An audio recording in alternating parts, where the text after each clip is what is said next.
नमस्कार दर्शकों, आप लोग जुड़ चुके हैं डार्क न्यूज़ के साथ। मैं हूं आपके साथ प्रेरणा जम्वाल। आज के हमारे इस ब्रॉडकास्ट में जिन शख्स से हम आपको रूबरू करवाने वाले हैं उनके बारे में मैं आपको बता दूं कि वे हमारी जम्मू कश्मीर की रिनाउंड पर्सनालिटीज़ में से एक हैं। उनके बारे में बता दें आपको कि वे रिनाउंड म्यूजिशियन हैं, गिटारिस्ट हैं, फ्लूट प्लेयर हैं और साथ ही साथ बेहतरीन सिंगर भी हैं। तो ज़्यादा समय न लेते हुए मिलवाते हैं आपको नरेश शर्मा जी से। जी, सबसे पहले तो सर बहुत बहुत स्वागत है आपका हमारे शो में। Thank you. तो सर, हम जानना चाहेंगे सबसे पहले आपकी म्यूजिकल जर्नी की शुरुआत कब और कैसे हुई? मैं आप सबके दर्शकों को सबसे पहले नमस्कार करता हूँ। आपने मौका दिया मेरे को अर्थ न्यूज़ ने यहाँ पे। मेरी जर्नी शुरू हुई है, मेरा विलेज है चनैनी। मेरी वहाँ पे पैदाइश वहीं पे हुई, मैं वहीं पे पहाड़ों पे रहे हैं वहाँ पे। और एट दी एज ऑफ 5-6 की एज में मैंने बांसुरी बजाना शुरू कर दिया था। तो स्कूलिंग मेरी वहीं से हुई। पहाड़ों पे हम सुनते थे, हमारे वहाँ पे जो गांव के लोग हैं जब वो चावल लगाते हैं, जब पहाड़ों पे काम करते हैं, भेड़ बकरियाँ चराते हैं, तो वहाँ पे कोई ना कोई बांसुरी वहाँ पे बजाता था।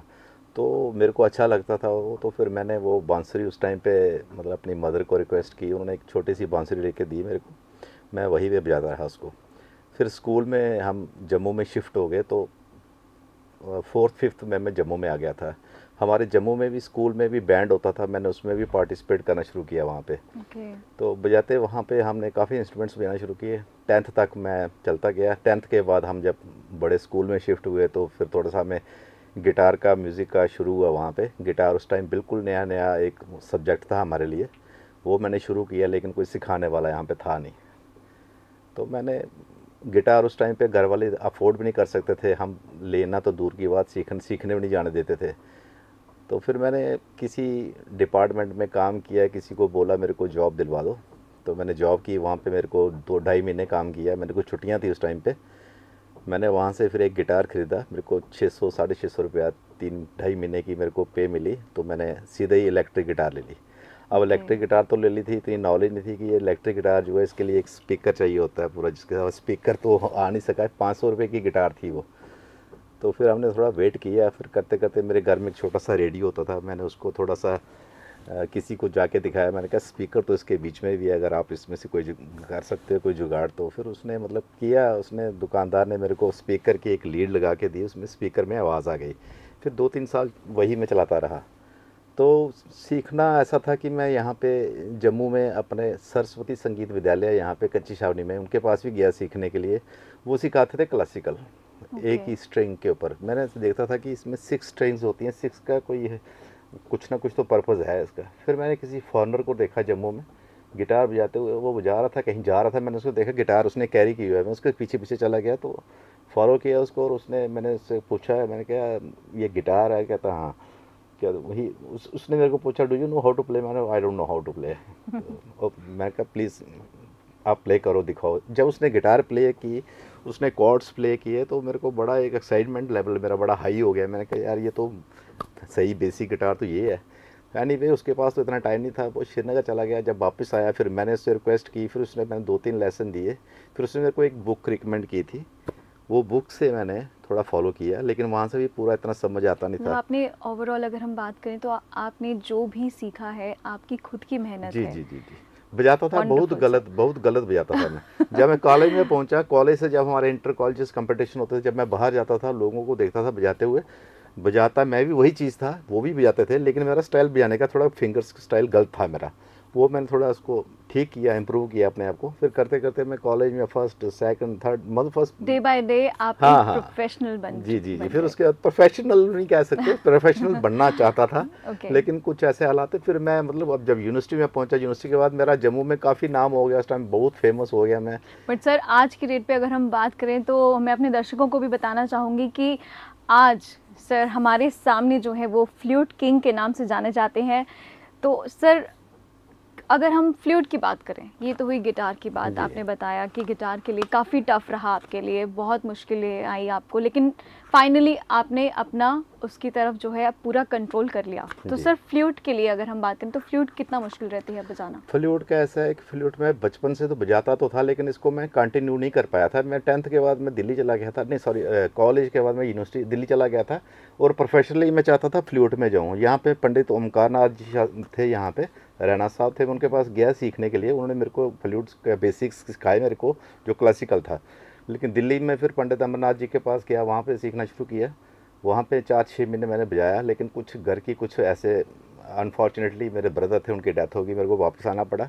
यहाँ पे आके मेरे पास कोई अल्टरनेटिव था नहीं, फादर एज थे, मदर थी मेरी, अब कोई घर का कुछ देखना था भी कैसे सर्वाइव करना है। तो फिर मैंने यहाँ पे क्या किया, अपने गिटार को रिवाइव किया। मैंने यहाँ पे स्ट्रिंग्स नाम से इंस्टीट्यूट खोला यहाँ पे, इसी इलाके में गांधीनगर में। मैं कोई 35 ईयर्स में यहाँ पे सिखाता रहा। लेकिन ये था कि लोग उस टाइम पे इतने अवेयर नहीं थे सीखने के लिए। बच्चे आते थे सीखने के लिए, लेकिन पेरेंट्स बच्चों को इतना ज़्यादा अलाउ नहीं करते थे। उस टाइम की बात कर रहा हूँ। आज तो हर पेरेंट्स अपने बच्चे को पकड़ के आता है, इसको सिखाओ, ये करो, इससे पर्सनैलिटी डेवलप होती है। मैं भी कहता हूँ स्ट्रेस फ्री लाइफ होती है इसमें। ये अभी मतलब लोगों के बीच में ना वो चीज़ आ गई है कि बच्चों को खुद भेजते हैं सीखना। अगर बच्चा नहीं भी सीखना चाहता, नहीं तू सीख बच्चे, जा ये कर। तो उसके बाद मेरे ट्रमेंडस रिस्पॉन्स आया मेरे उसके बाद बड़ा। तो मेरे स्टूडेंट बड़े दूर दूर निकल गए। अब मैं बताऊं क्या, फिर इसी म्यूज़िक की वजह से, गिटार की वजह से, फ्लूट की वजह से फिर मैं भी थोड़ा फॉरेन कंट्रीज़ में जाना शुरू हुआ। मेरी पहचान बनी फ्लूट से, मेरे को ज़्यादा पहचान मिली बाहर की कंट्रीज़ में।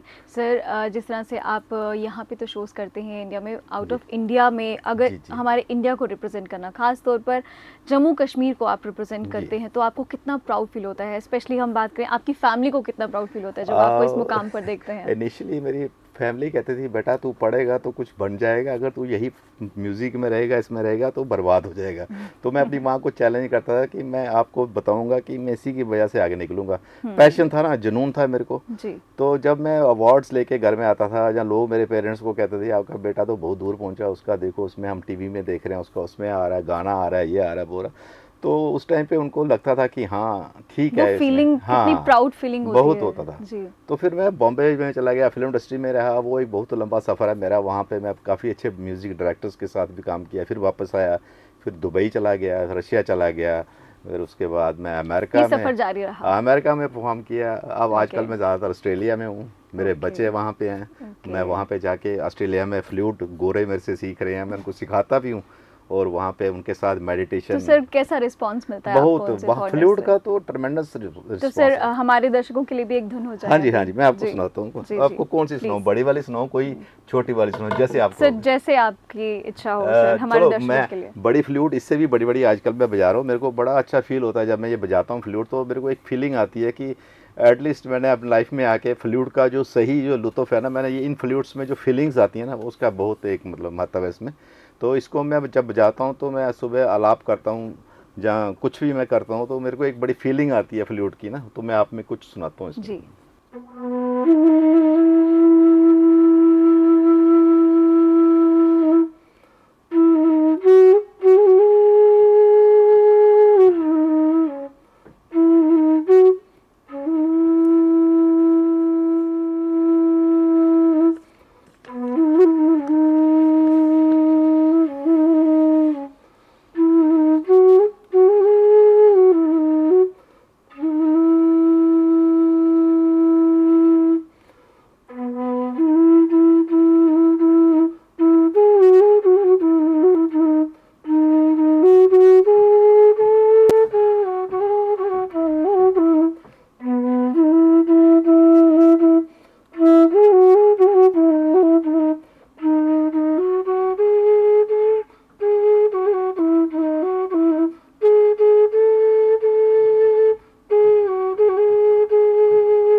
आई एम श्योर हमारे दर्शकों को भी बहुत ही अच्छा लगा होगा। जी। तो सर हम ये जानना चाहते हैं कि जिस तरह से आपको फ्लूट किंग के नाम से जाना जाता है, तो सर आपके फैंस आपको फॉलो करते हैं, आप कह रहे हैं कि फॉरेन में भी काफ़ी ज़्यादा फॉरेनर्स जो है वो आपको फॉलो करते हैं, तो सर कितना समय लगता है फ्लूट को सीखने में, अपना होल्ड बनाने में? जी ऐसा है कि मेरे हिसाब से गिटार सीखना आसान है, अदर इंस्ट्रूमेंट्स जो हैं वो प्ले करना थोड़ा सा ठीक है, लेकिन फ्लूट एक ऐसी चीज़ है अगर किसी का पैशन हो सीखने का उसके लिए तो मुश्किल नहीं है, लेकिन अंदर से आवाज़ आनी चाहिए कि हाँ मैंने फ्लूट सीखनी है।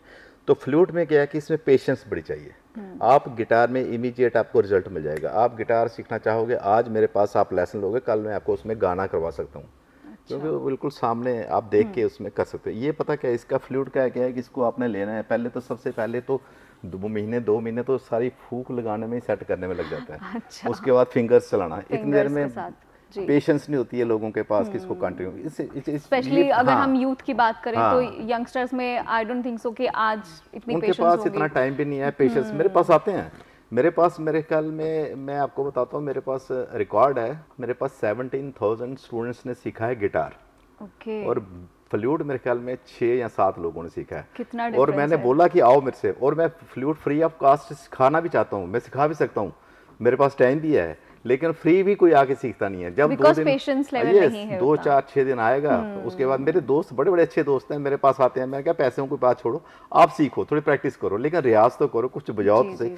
तो उनको सिखाने का बाकी फायदा, इंस्ट्रूमेंट्स के कंपैरेटिवली फ्लूट के लिए पेशेंस हाँ, चाहिए और patience बहुत टफ भी है। जी बड़ा टफ भी नहीं है, सीखने वाले के ऊपर डिपेंड करता है। अब मैं बिना किसी वो पैशन होना चाहिए। अगर मैंने सीख लिया बिना किसी की वो किसी ने मेरे को बिना कोई गाइडलाइन देने के बगैर मैं कर सकता हूँ, तो कोई भी कर सकता है। वही है कि एक बंदे में जुनून चाहिए, जब जुनून होगा तो आप कर सकते हो। एब्सोल्युटली हाँ जी, हाँ जी। तो सर जिस तरह से हमने यंगस्टर्स की बात करी, तो आज का जो युवा वर्ग है हम देखते हैं कि रिमिक्सेस का ज़माना है। जी। म्यूज़िक जो है वो मॉडर्निटी में कन्वर्ट हो चुका है। तो सर इस चेंज को आप कैसे देखते हैं? देखो आजकल के दौर में ऐसा है कि जब आप कोई भी चीज़ कर बजा रहे हो, कुछ भी बजा रहे हो, अगर आप कुछ चेंज करना चाहते हो तो बड़ी अच्छी बात है। आजकल जैसे कोई भी गाना कोई रीमिक्स करके आता है तो लोगों को एक नई चीज़ चेंज मिलती है। हाँ, कुछ ऐसा होना चाहिए। मैं भी इस पर एक्सपेरिमेंट करता हूँ। मैं इंग्लिश नंबर्स फ्लूट पे, मेरे पास एक इंग्लिश बटन फ्लूट है मेरे पास, मैं उसको बजाता हूँ। बहुत टफ थी बजाना वो, उसमें तो ये होता है ना, ये इसमें आप बजा सकते हो ऐसे रख के, उसमें क्या बिल्कुल उल्टा होता है, उसमें बटन्स होते हैं, उसमें 24 कीज़ होती हैं, आपको पता नहीं चलता कि कौन सी की कब बजानी, कैसे बजानी है। एनीवे उसको मैंने किया थोड़ा सा दे दूँ के, उसमें क्या है कि आप म्यूज़िक में क्या है कि आप म्यूज़िक में रीमिक्स, मतलब आप कोई पुराना गाना लेके नए गाने के साथ मिक्स कर लो, जैसे मैशअप कहते हैं जैसे। हाँ, तो मैं वो एक्सपेरिमेंट करता हूँ, इंग्लिश के साथ बिल्कुल हिंदी में आ जाओ, हिंदी के साथ कोई पहाड़ी जोड़ लो, पहाड़ी के साथ कोई वेस्टर्न ट्यून में आ जाओ, तो एक नई चेंज आती है, लोगों को सुनने में मज़ा आता है। अगर हम किसी को मैं एक गाना सुनाऊँ बैठ के, वो एक गाने का आजकल क्या है कि आजकल वो ट्रेंड खत्म हो चुका है कि अब एक को बैठ के बोले कोई गाना सुनाओ, तो मैं उसको गाना सुनाऊंगा ना तो 2-3 पैरे उसको सुनाने पड़ते हैं। 2-3 पैरे के लिए उसके पास इतनी पेशेंस नहीं है। टाइम चेंज हो गया है। आप एक गाना हाँ एक सुनाओ, उसके साथ आप बीच में पहाड़ी ऐड कर दो, उसमें बीच में वेस्टर्न ऐड कर दो, अगला क्लैप करता है, वो कहता है वाह जी क्या बात है, बहुत अच्छा। तो सर एक रिमिक्स सुन हमारे लिए। हाँ, मैं रिमिक्स भी सुना देता हूँ। जी।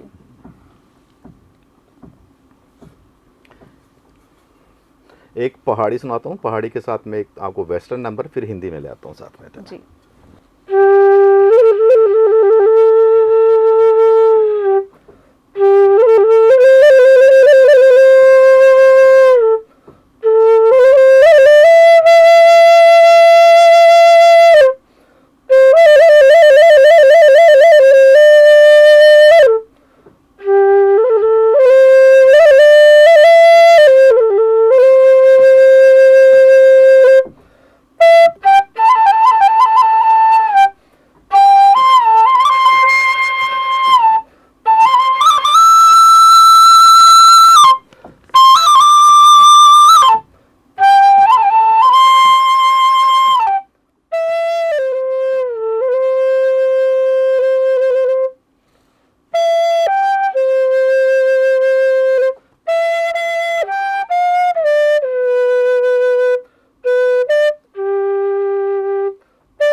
पहले पहाड़ी भी आया, फिर जी। उसके बाद एक टाइटैनिक हाँ के एक बीच हाँ में एक अपने- डियर जॉन था, फिर टाइटैनिक का था, जी, जी। और उसके बाद चंबा की नींदूर। चंबा हाँ कितनी जी, हाँ दूर, जी, हाँ जी, बहुत जी, जी। बहुत खूब सर, जी, बहुत जी, थैंक बहुत यू अच्छा जी। था।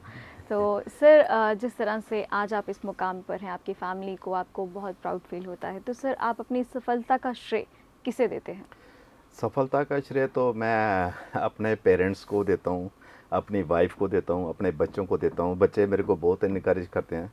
बच्चे भी बड़े टैलेंटेड हैं, लेकिन उन्होंने ना फ्लूट सीखी मेरे से, ना गिटार सीखी। ओके। दुनिया के बच्चे सीख गए, लेकिन अपने बच्चे, लेकिन इतना है कि मेरे बच्चे जब कभी कि कॉलेज में पढ़ने जाते, मेरी बेटियां कॉलेज में जाती थी पढ़ने के लिए, तो वहाँ पे कोई कभी इंट्रोडक्शन होती है ना, तो कोई पूछते हैं कि तेरे पापा क्या करते हैं, तो वो बड़ा प्राउडली बोलते थी, my father he is a artist. Okay. और मैं बेसिकली मैं बिजनेसमैन भी हूँ, लेकिन मैं अपने पेरेंट्स को जब भी मैं कहीं जाता हूँ अपने आप को as a artist introduce artist, करता हूँ। मैंने जी। कभी किसी को ये नहीं बोला कि मेरा होटल है, मेरा ये है, मेरा वो है।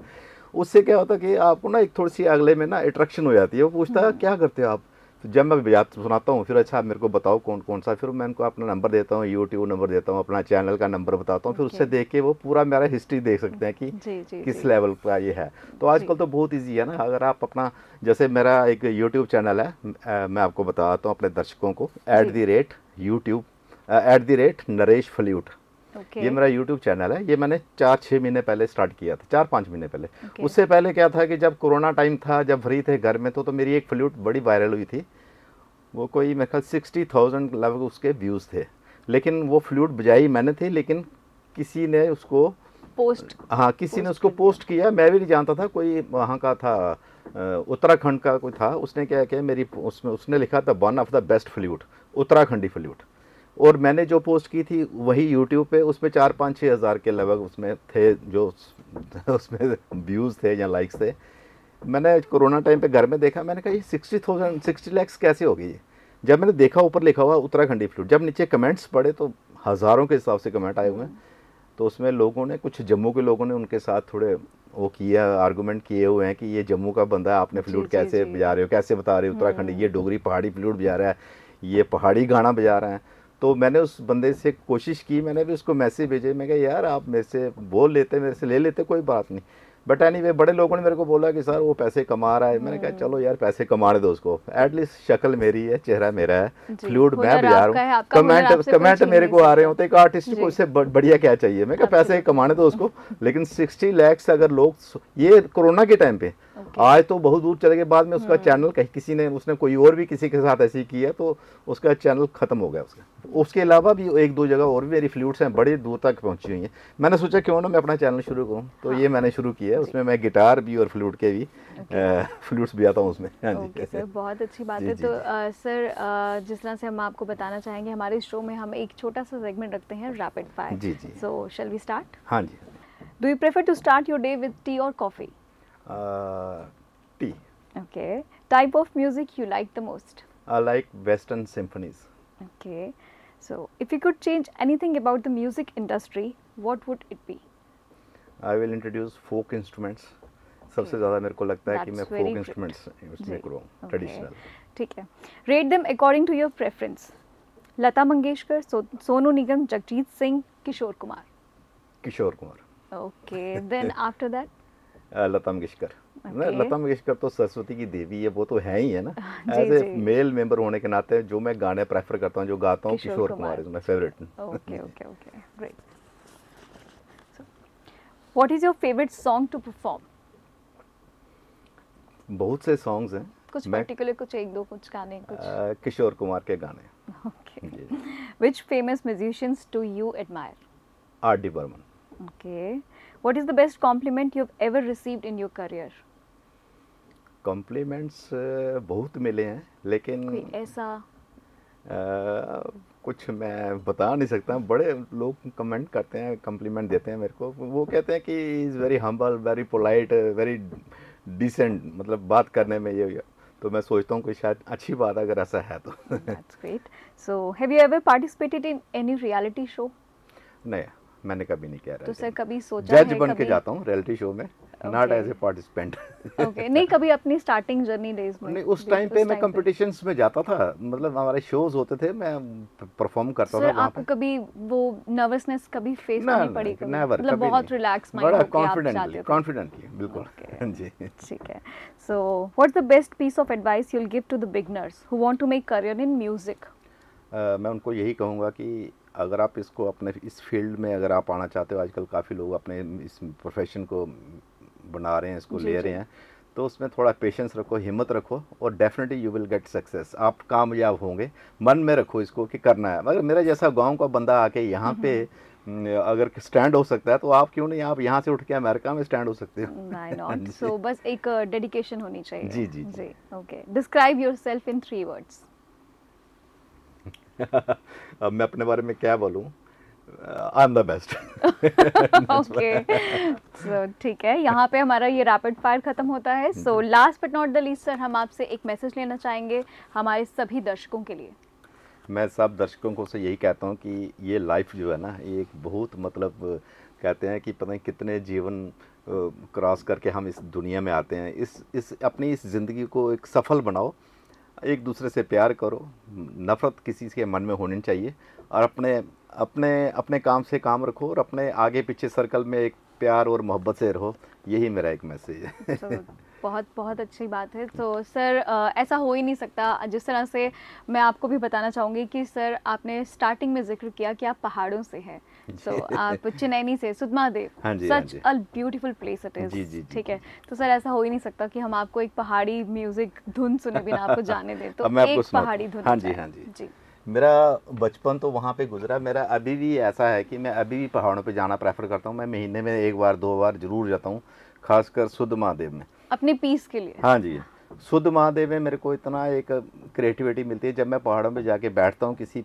अभी रिसेंटली मैं 3 दिन पहले गया था, एक जगह आती है चनैनी में, युगधार में एक मेला लगता है। मेरा बचपन से था शौक में उस टॉप पे जाऊँगा, जैसे नथा टॉप है ऐसे ही उसके अपोजिट है वो युगधार है, वहाँ पे मेला लगता है और बहुत दुनिया आती है। मैं वहाँ पे गया, सुबह चले गए हम वहाँ पे, तो मैं अपनी बांसुरियाँ लेके गया था। उस मेले में मैंने जाके देखा इतनी दुनिया आती है। मैं क्या करता हूँ, जब उस मेले में जब मैं जाता हूँ परफॉर्म करने के लिए ना, तो लोग देखते हैं यार ये बंदा कहाँ से आ गया। मैंने स्पेक्स गॉगल्स लगाई होती हैं, अपने जीन्स टी शर्ट डाली होती है, मैं मेले के बीच में जाके लोगों के बीच में परफॉर्म करना शुरू कर देता हूँ, और दुनिया इतनी इकट्ठी हो जाती है। और मैं बजाता क्या हूँ, तारें तूरा पईयां, मतलब ट्रेडिशनल सॉन्ग। तो मैं आपको तारें तूरा पईयां ही सुनाता हूँ।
ये थे हमारे साथ the flute king of Jammu and Kashmir और the great renowned musician of Jammu and Kashmir Naresh Sharma ji, जिनसे हमने आपको रूबरू करवाया। अगले एपिसोड में फिर हाजिर होंगे एक और नई शख्सियत के साथ, आपको भी जल्द ही रूबरू करवाएंगे। तब तक के लिए देखते रहिए the earth news with me Prerna Jamwal.